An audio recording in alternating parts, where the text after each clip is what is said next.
Hi everyone and welcome to the Java placement course. आज के lecture में हम बात कर रहे होंगे फंक्शंस की या मेथड्स की। अब फंक्शंस और मेथड्स की बात करने से पहले ये समझ लेते हैं कि हम जितने भी कॉन्सेप्ट्स पढ़ रहे हैं अपनी शुरुआत के 12-13 लेक्चर्स में, ये सारे के सारे कॉन्सेप्ट्स जावा के फंडामेंटल्स हैं। यानी अगर आप किसी भी लैंग्वेज में प्रोग्रामिंग कर रहे हैं तो आपको ये कॉन्सेप्ट्स आने ही चाहिए, चाहे आप C++ में प्रोग्रामिंग कर रहे हो, पाइथन में कर रहे हो या जावा में कर रहे हो। तो कॉन्सेप्ट्स तो ऑलमोस्ट सिमिलर रहते हैं हर लैंग्वेज में, बस कोड करने की लैंग्वेज चेंज हो जाती है। इसीलिए ये जितनी भी कॉन्सेप्ट्स हम अभी कर रहे हैं, इनको आप जितना अच्छे से प्रैक्टिस कर लेंगे और जितना जल्दी सीख लेंगे, उतना ही एक लैंग्वेज पर स्ट्रॉन्ग कमांड आने में हमें हेल्प मिल रही होगी। अब बात करते हैं कि जावा के अंदर फंक्शंस या मेथड्स क्या होते हैं। अब फंक्शंस जावा के अंदर एक ऐसा ब्लॉक ऑफ कोड होता है। क्या होता है? Block of code. यानी यहां पर कुछ कोड लिखा होता है जो कुछ इनपुट लेता है, कुछ ऑपरेशन करता है और कुछ आउटपुट प्रोड्यूस करके देता है। जैसे एग्जाम्पल ले, अगर हम इस ब्लॉक ऑफ कोड की जगह एक थर्मोमीटर ले लें, तो थर्मोमीटर का काम होता है कि वो आपकी बॉडी से टेम्परेचर को सेंस करता है और वो टेम्परेचर कितना है उस हिसाब से आउटपुट दिखा देता है। वैसे ही अगर हम अपने फोन के वॉल्यूम बटन का एग्जांपल लें, तो फोन का वॉल्यूम बटन क्या करता है? हमारे थंब से या हमारी फिंगर से एक इनपुट लेता है जिसमें हम उसको प्रेस करते हैं एंड उसका आउटपुट निकलता है कि हमारी फोन में जो वॉल्यूम है वो बढ़ रही होती है। ऐसे ही अगर हम एक टीवी रिमोट का एग्जाम्पल ले लें, तो उस टीवी रिमोट के अंदर बहुत सारे बटन्स होते हैं।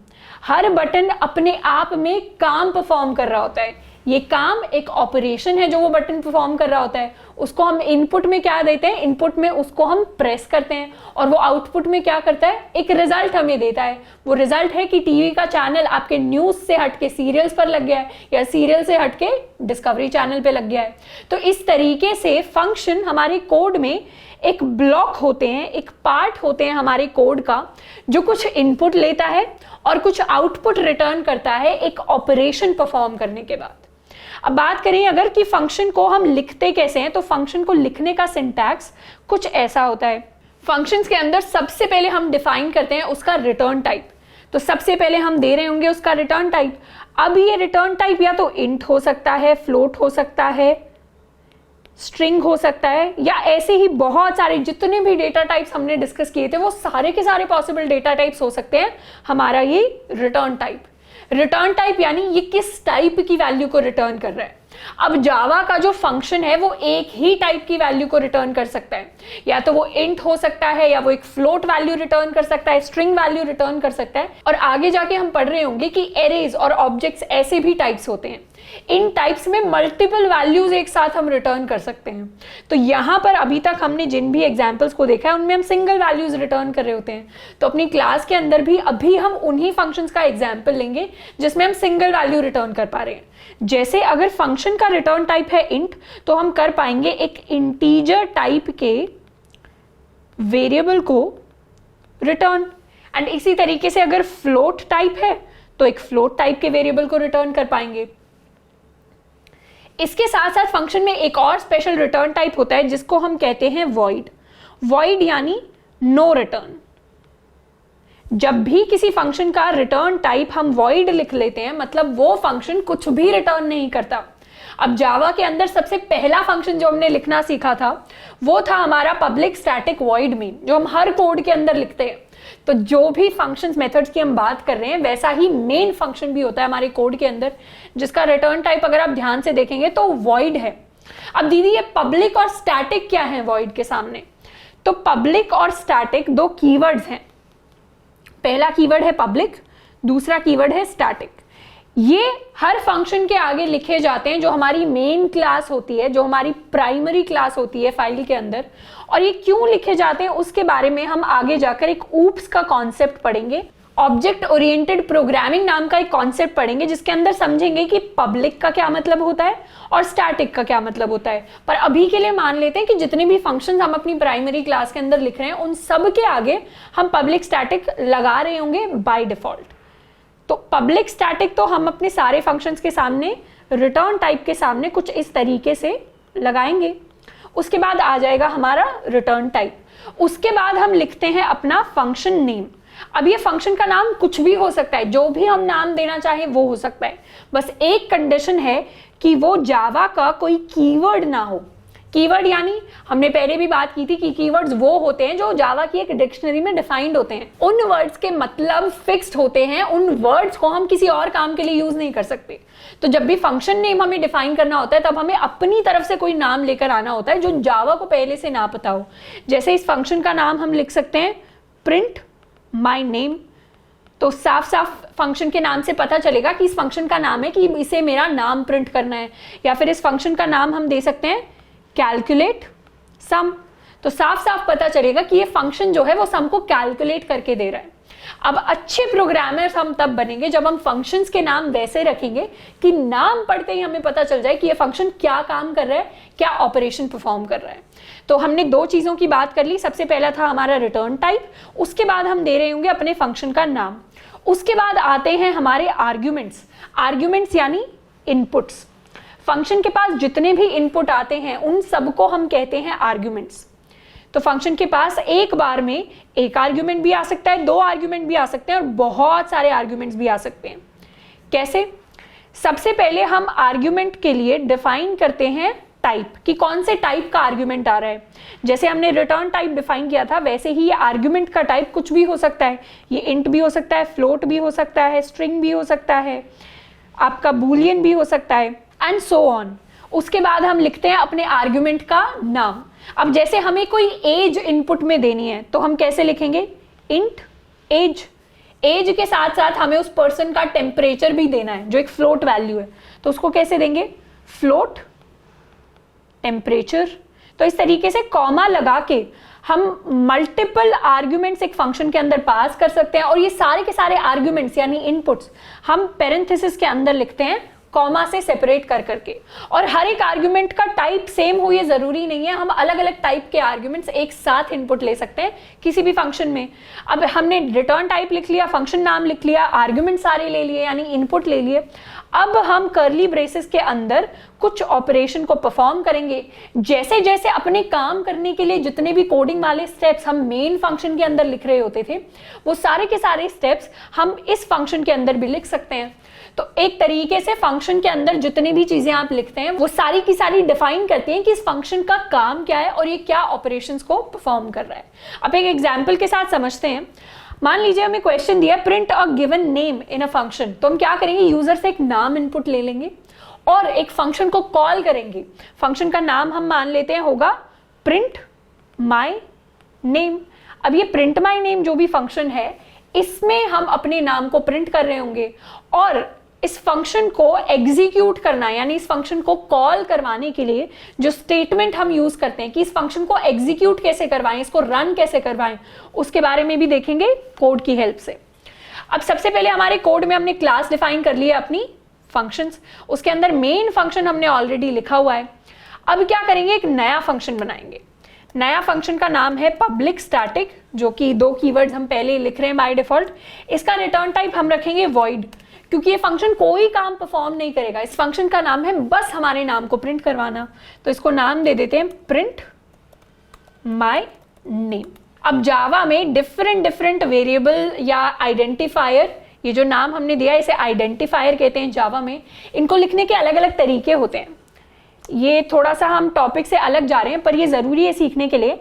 अगर हमें कुछ भी लिखना है, जैसे हमें प्रिंट माई नेम लिखना था, तो या तो हम इसे ऐसे लिख सकते थे प्रिंट माई नेम, या हम इसे ऐसे लिख सकते थे प्रिंट अंडरस्कोर माई अंडरस्कोर नेम, या हम इसे ऐसे लिख सकते थे print capital MY capital N और नेम। तो हम ये वाला कन्वेंशन फॉलो कर रहे हैं जिसको हम कहते हैं कैमल केस। तो अपर केस और लोअर केस के लेटर्स को लिखने का ये तरीका होता है कि शुरुआत वाला जो वर्ड है वो सारा आप लोअर केस में लिखिए, छोटे कैरेक्टर्स में लिखिए। उसके बाद जैसे जैसे आप वर्ड्स जोड़ रहे हैं वैसे वैसे फर्स्ट लेटर जो है वर्ड का वो कैपिटल हो जाएगा। ऐसी स्कीम ऑफ राइटिंग को हम कहते हैं कैमल केस। अब जावा के अंदर बाय कन्वेंशन हम कैमल केस यूज कर रहे होंगे। क्यों? क्योंकि बाय डिफॉल्ट जितने भी फंक्शंस होते हैं जावा के अंदर वो सारे कैमल केस में लिखे हुए हैं। ऐसे ही अगर आप पाइथन की बात करेंगे तो पाइथन में ये वाला केस यूज होता है। ऐसे ही जावास्क्रिप्ट के अंदर अलग केसेस यूज होते हैं। बाय डिफॉल्ट जावा के अंदर हम ये वाला केस यूज कर रहे होंगे क्योंकि कोड फिर सिस्टमैटिक लगता है। हम सारे के सारे फंक्शंस, वेरिएबल्स को इसी कैमल केस में लिख रहे होंगे, तो एक यूनिफॉर्मिटी आएगी हमारे कोड के अंदर। सारा कोड हमें नीट एंड क्लीन और एक जैसा दिखाई देगा। तो अब public static void print my name हमने नाम दे दिया। अंदर आर्गुमेंट क्या आएगा? आर्गुमेंट एक ही आएगा, यानी इनपुट एक ही आएगा। हमें इस फंक्शन को इनपुट में क्या देना पड़ेगा? हमारा नाम, ताकि ये उसे प्रिंट कर सके। तो इनपुट का टाइप हम लिखेंगे स्ट्रिंग और आर्गुमेंट का नाम क्या होगा? इसे देते हैं नेम। और इस फंक्शन के अंदर हम प्रिंट स्टेटमेंट लिख देंगे, प्रिंट करवा देंगे हमारा नाम। एंड अब इस फंक्शन से हमें बाहर निकलना है, मतलब ये फंक्शन अब खत्म हो गया, अब इसे हमें बाहर निकलना है। तो एक रिटर्न कीवर्ड का हम यूज करते हैं। रिटर्न का मतलब होता है कि जहां से भी आप इस फंक्शन के अंदर काम करने आए थे, अब बाहर चले जाइए। अगर ये फंक्शन कुछ आउटपुट रिटर्न कर रहा होता, मान लीजिए इंट ये रिटर्न कर रहा होता, तो यहां पर हम रिटर्न में वो इंटीजर जो भी है वो रिटर्न कर देते। तो 1 एक इंटीजर है, तो हमने एग्जाम्पल में 1 लिख दिया कि इस फंक्शन ने प्रिंट करवा दिया नाम को और अब ये 1 रिटर्न कर रहा है। लेकिन हम टाइप रखेंगे वॉइड, तो रिटर्न कुछ भी नहीं होगा, एंड ऊपर वॉइड। अब इस फंक्शन के लिए हम एक इनपुट ले लेते हैं यूजर से। तो यूजर से इनपुट लेने के लिए एक स्कैनर ऑब्जेक्ट बना लेते हैं, स्कैनर क्लास की। तो स्ट्रिंग टाइप का एक नाम इनपुट लेंगे sc.next से। एंड अब क्या करेंगे? इस फंक्शन प्रिंट माय नेम को हम कॉल करेंगे मेन फंक्शन से, यानी मेन फंक्शन से इसको बुलाएंगे और काम करवाएंगे। तो प्रिंट माय नेम पूरा नाम लिख देंगे, फिर लिखेंगे पैरेंथेसिस, उसके अंदर सारे के सारे इनपुट्स हम पास कर देंगे। यहां पर एक ही इनपुट है विच इज नेम, उसको हमने पास कर दिया। तो इतना सा ही कोड था आपने नाम को प्रिंट करवाने का। मेन फंक्शन के अंदर नाम को इनपुट लिया, फंक्शन को कॉल किया। तो यहां पर हमने कॉल किया फंक्शन को, एंड यहां पर हमने अपना फंक्शन डिक्लेयर कर दिया। जैसे ही हम यहां से कॉल मारेंगे, हम पहुंच जाएंगे प्रिंट माय नेम फंक्शन के अंदर, जहां पर नाम हमारा प्रिंट हो जाएगा और रिटर्न कर जाएंगे वापस इसी मेन फंक्शन के अंदर। अब इसको सेव करते हैं और रन करते हैं। आउटपुट जो हमारा आया है उसमें सबसे पहले हमें नाम टाइप करना पड़ेगा, तो नाम टाइप कर देते हैं। और ये हमने इनपुट दिया नाम, और वही नाम हमारे लिए प्रिंट होकर वापस आ गया। तो कुछ इस तरीके से हमारे फंक्शन ने हमारा नाम प्रिंट कर दिया, एको कर दिया। अब समझते हैं कि फंक्शंस को यूज करने का मेमोरी पे क्या इंपैक्ट रहता है। जैसे ही हम फंक्शन बनाते हैं अपने कोड के अंदर, तो मेमोरी में क्या काम होता है। मान लेते हैं कि हमारा एक मेन फंक्शन था, तो यहां पर लिखेंगे पब्लिक स्टैटिक वॉइड मेन। अब ये जो मेन फंक्शन था, इसके अंदर कुछ कुछ काम हुआ और इसने कॉल किया नए फंक्शन को, और यहां पर हमारा पब्लिक स्टैटिक वॉइड कोई नया फंक्शन था। अब सबसे पहले जितने भी फंक्शंस होते हैं वो सारे के सारे मेमोरी में एक स्टैक की फॉर्म में सेव होते हैं।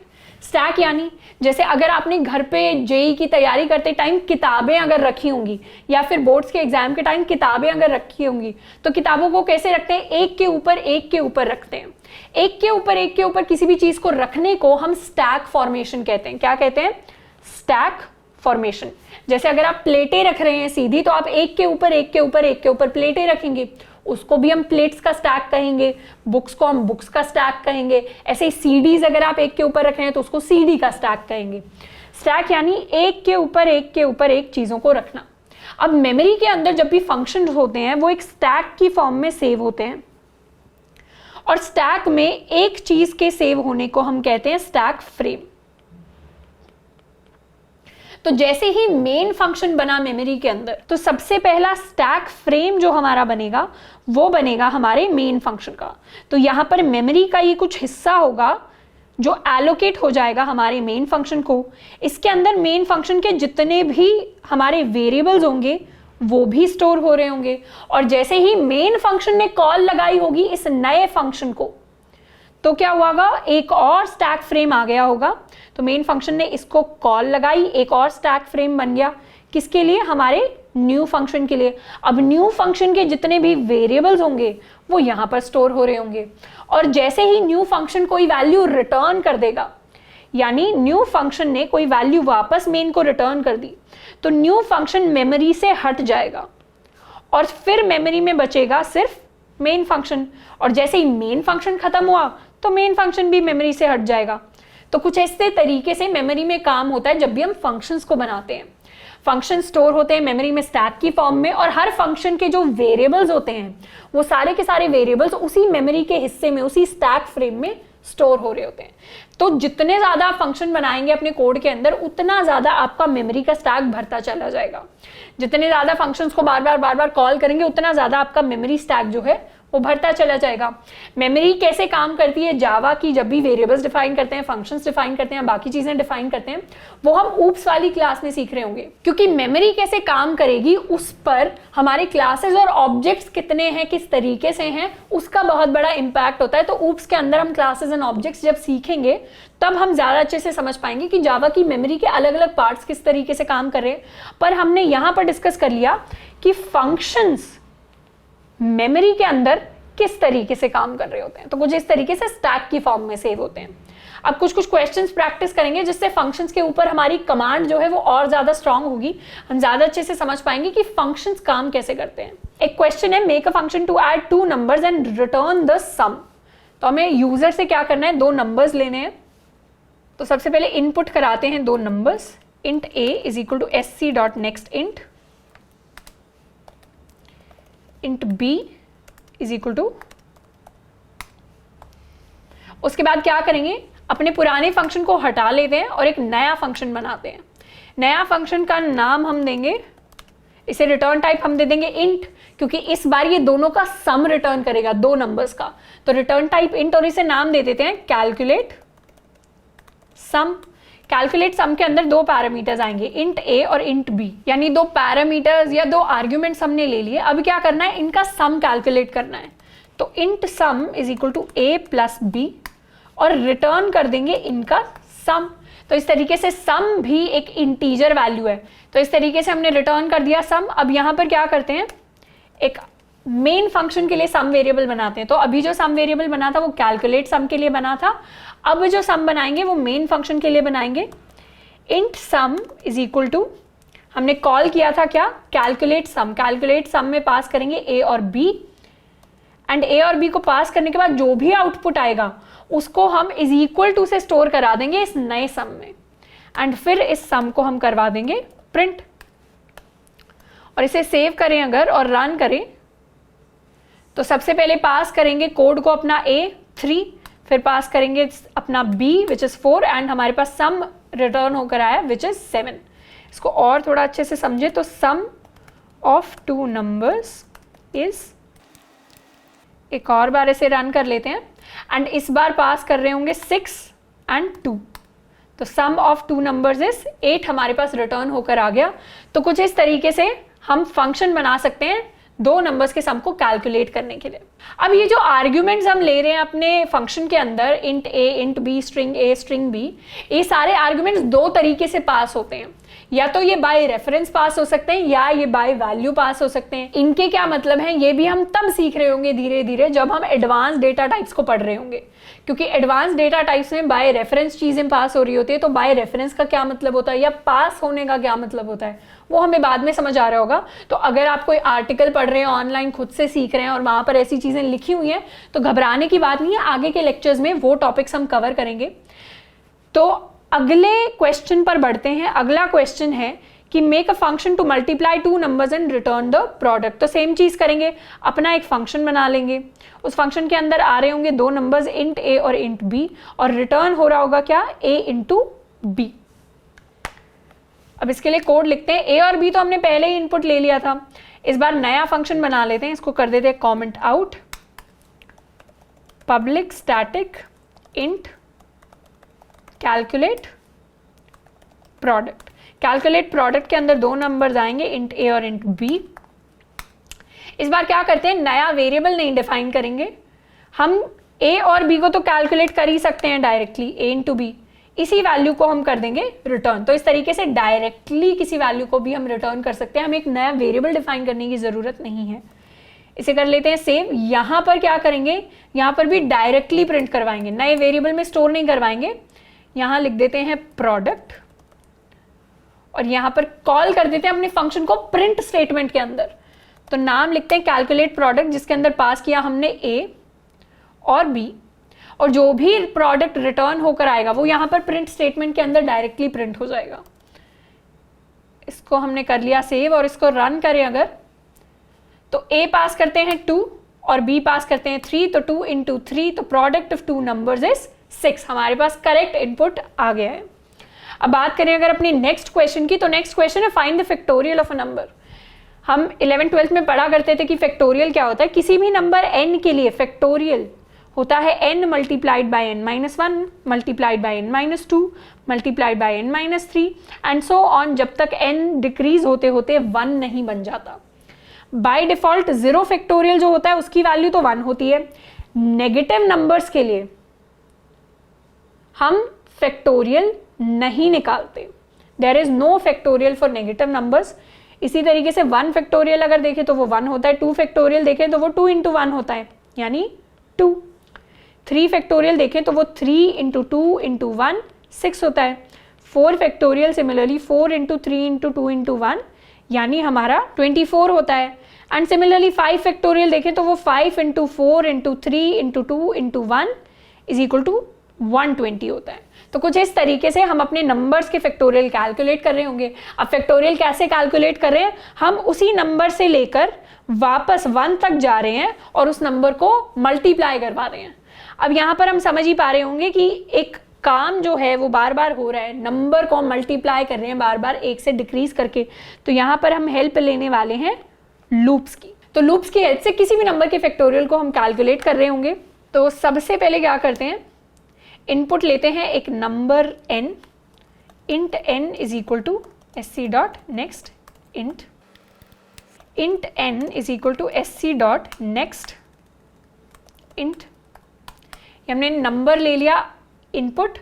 अब इसे भी कमेंट आउट कर देते हैं और अपना फंक्शन लिखते हैं टू कैलकुलेट फैक्टोरियल। तो पब्लिक स्टैटिक हमने वैसे के वैसे लिख दिया। फैक्टोरियल जो है उसको रिटर्न नहीं करा रहे होंगे, यहाँ पर उसको सिर्फ डायरेक्टली प्रिंट करवा देंगे।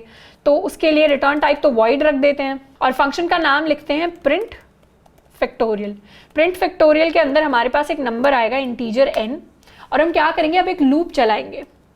तो लूप के अंदर एक फॉर लूप चलाएंगे और हमने क्या पैटर्न देखा कि फॉर लूप के अंदर हमारा जो i है वो n से लेकर 1 तक जाए और i माइनस माइनस हो हर बार और हम उसे मल्टीप्लाई करें खुद के ही साथ।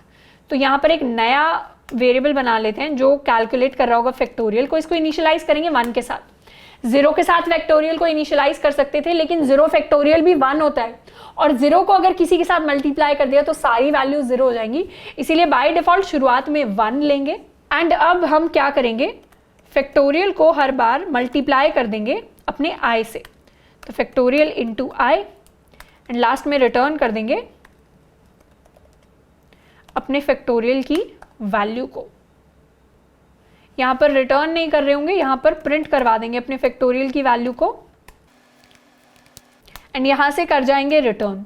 अब एक खास बात यह कि फंक्शन के अंदर अगर आपका रिटर्न टाइप वॉइड है और आप रिटर्न ना भी लिखें तो भी आप इस फंक्शन से रिटर्न हो सकते हैं। बस वॉइड फंक्शंस के लिए रिटर्न हम अभी तक इसलिए लिख रहे थे ताकि रिटर्न का मतलब क्लियर हो जाए।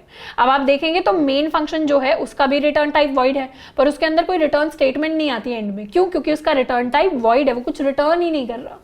लेकिन यहाँ पर इस फंक्शन के अंदर अगर हम रिटर्न लिख भी दें तो भी कोई परेशानी नहीं आएगी। तो अभी हम शुरुआती स्टेज में सीख रहे हैं तो रिटर्न टाइप लिख ही देते हैं ताकि चीज़ें याद रहें कि रिटर्न भी करना होता है फंक्शन से। तो void इस फंक्शन का टाइप लिया, प्रिंट फैक्टोरियल नाम है, इंटीजर n इसका आर्ग्यूमेंट है।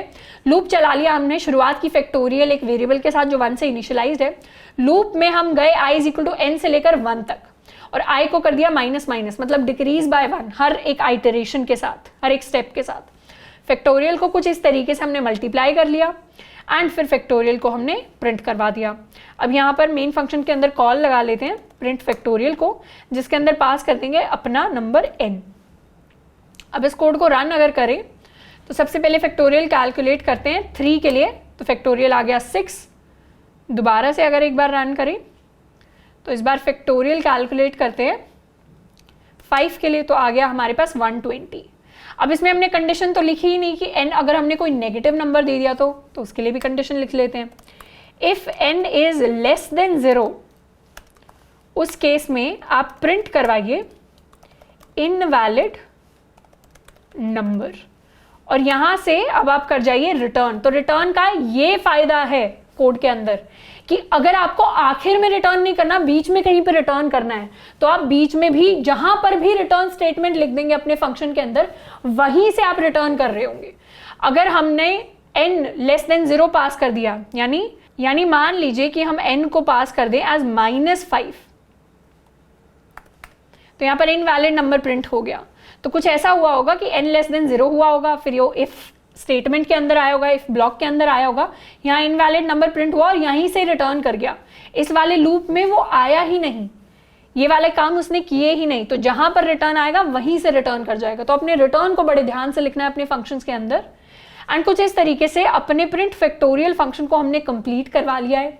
नीचे डिस्क्रिप्शन बॉक्स के अंदर आपको लेक्चर के नोट्स मिल रहे होंगे। आई होप आज की क्लास हेल्पफुल रही होगी समझने में कि फंक्शंस क्या होते हैं। एक और लास्ट चीज हम डिस्कस कर लेते हैं कि फंक्शंस और मेथड्स में क्या डिफरेंसेस होते हैं। तो हम बार बार कहते हैं कि फंक्शंस और मेथड्स पढ़ रहे होंगे। फंक्शंस और मेथड्स दोनों ही एक ब्लॉक ऑफ कोड होते हैं जो कोई ऑपरेशन परफॉर्म करते हैं, इनपुट को लेते हैं और आउटपुट देते हैं। बस छोटा सा डिफरेंस इनके अंदर होता है कि मेथड्स को हम कॉल करते हैं क्लास के ऑब्जेक्ट्स के थ्रू एंड फंक्शंस को हम कॉल करते हैं डायरेक्टली। तो यहां पर अभी हमने ऊप्स तो सीखे ही नहीं ना, हमने कोई ऑब्जेक्ट बनाई है, तो यहां पर जितने भी हम फंक्शंस लिख रहे हैं उनको हम फंक्शंस कहेंगे। लेकिन अगर किसी पॉइंट पर हम क्लास की ऑब्जेक्ट की हेल्प से किसी फंक्शन को कॉल कर रहे हैं तो उसी सेम फंक्शन को हम मेथड कह देते हैं। बस इतना छोटा सा डिफरेंस है, वो समझ लेंगे तो चीजें थोड़ी आसान रहेंगी। ये इंटरव्यू में पूछ सकते हैं, तो हमें पता होना चाहिए कि कब फंक्शन बोला जाएगा और कब मेथड बोला जाएगा। आई होप फंक्शंस के बारे में चीजें हमें पता चली होंगी। एंड नीचे जाकर होमवर्क प्रॉब्लम को हम जरूर सॉल्व कर रहे हूँ, खुद से प्रैक्टिस कर रहे हूँ। आज के लिए इतना ही, मिलते हैं नेक्स्ट वीडियो में। Till then keep learning and keep practising.